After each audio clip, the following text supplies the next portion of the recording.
Kimin kimden haberi var? Ülkeyi çoktan satmışlar.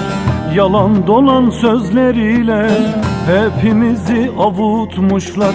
Yalan dolan sözleriyle hepimizi avutmuşlar. Abudik gubudik adamlar, işbirlikçi yamyamlar, memleketi soydular, yine de doymadılar. Abudik gubudik adamlar, işbirlikçi yamyamlar, memleketi soydular, yine de doymadılar. Oh! Ye babam ye. Ye, utanma ya. Ayla, nasıl olsa deden yemişti. Dedenin dedesi de yemişti. Şimdi sıra sende. Yok, bırak öyle kalsın.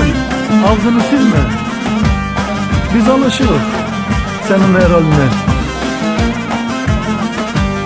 Oh! Ayla, ye. Uyan işçim, uyan köylüm, bak halimiz nice bizim.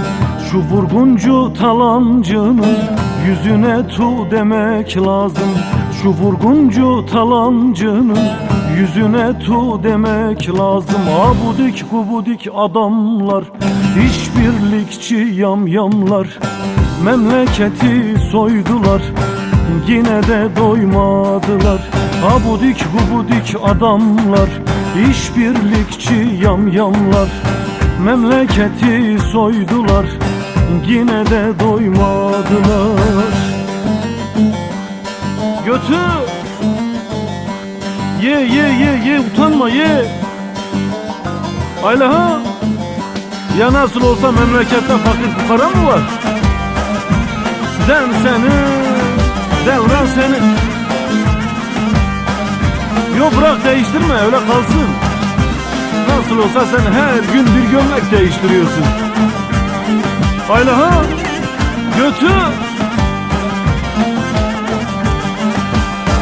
Al birini vur birine, Memo dememişti deme. Füze kalkanını yobaz, vurmadı mı küreciye? Füze kalkanını yobaz, vurmadı mı küreciye? Abudik gubudik adamlar, işbirlikçi yamyamlar, memleketi soydular, yine de doymadılar.